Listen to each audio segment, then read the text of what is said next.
Star Wars 7x7 episode 2408.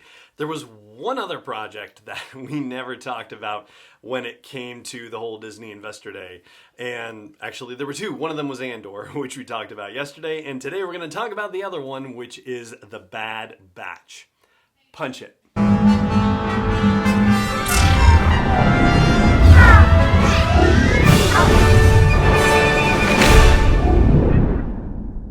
Hey Rebel Rouser, I'm Alan Voivod, and this is Star Wars 7x7, your daily dose of Star Wars joy.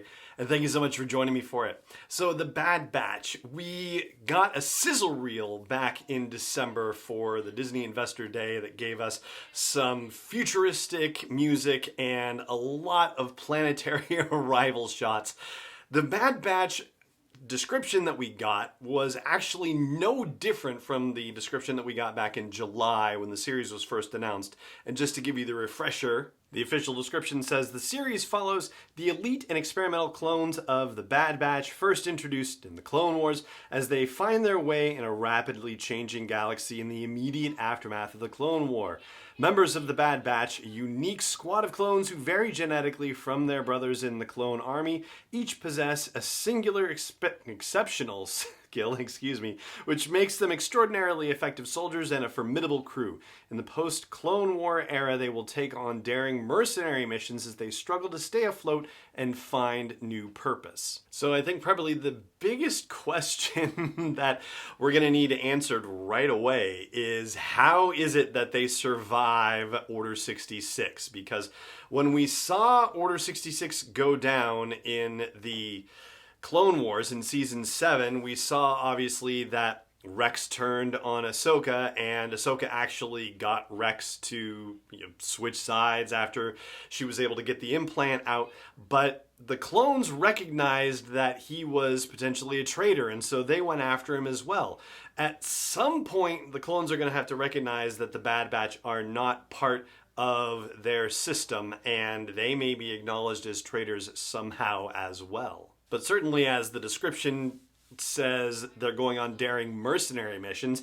That pretty much makes it clear that they're not working with the clone army anymore, even though in this sizzle reel we actually see Hunter and briefly Wrecker as the camera pans, but they cut away from it quick enough where you can't tell whether the rest of the Bad Batch are a part of this.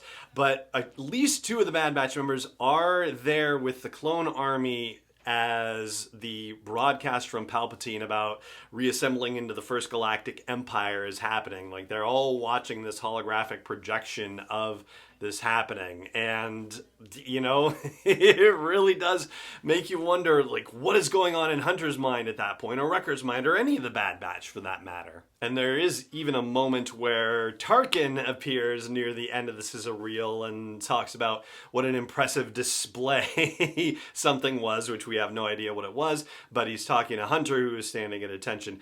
It does kind of give you the idea that the series is going to kick off with the Bad Batch prior to Order 66 being implemented, and we're going to actually see, maybe their final mission before Order 66 goes down, and then we're going to get straight into what happens with the aftermath of that. Now, I mentioned at the top of this that there are a lot of planetary arrivals, as in you see the Bad Batch's ship entering the orbit of a particular planet, and that happens a lot in the sizzle reel. So that gives you the idea that we are really going planet hopping all over the place. So along the lines of the whole mercenary thing, they've got to do jobs in a whole bunch of places. There's not a lot that's familiar, but there were a couple. I did see one shot briefly with them on a planet that almost looks like it could be Felucia, just very exotic in terms of its plant life, but two that seem a little more definitive. One of them kind of looks like Braca a lot, and if I'm pronouncing that correctly, that's the scrapyard planet in the mid-rim where old Clone Wars era ships are being deconstructed, and we were first introduced to that planet in Jedi Fallen Order. Cal Kestis is keeping his head down there and, working as a scrapper for the Scrapper Guild. So, yeah, it would be fun to potentially see Cal Kestis in there. And there's also, well, this one I'm just hoping for, but there is a sequence where you briefly see troopers from the Galactic Republic marching, clone troopers, and I'm presuming they're clone troopers at this point. They might actually have moved on to stormtroopers, but it's clone trooper armor. Anyway, the point that I'm getting at is we have that wonderful line from Cassian Andor about how he's been in this fight since he was 6 years old. We know that he was on a planet in the Confederacy of Independent Systems, aka the Separatists, and so the possibility of seeing a planet where, and Fest, I believe, is the name of the planet where he was born. Seeing the Galactic Republic there and seeing a young Cassian Andor throwing rocks at Galactic Republic troops, that would be pretty crazy. But the one planet that we know of for sure that they're going back to that is absolutely unmistakably identifiable is Kamino. We see shots of them flying towards one of the cities, and we see a shot of them standing on a platform in the rain. We see them inside a clone training facility, and a lot of action happens in that clone training facility. In fact, a number of droids come out, and they look like the Dark Trooper droids that we saw in The Mandalorian, or perhaps, probably more accurately, earlier models of what those could look like. And Fennec Shand also appears in that scenario. So Fennec, for some reason, is on Kamino as well. So there's a lot to chew on from the Disney Investor Day stuff. There's a lot of eye candy, a lot of quick cuts, a lot of atmospheric stuff, but nothing still as far as a release date goes. All we know is that it's 2021, but we still haven't been given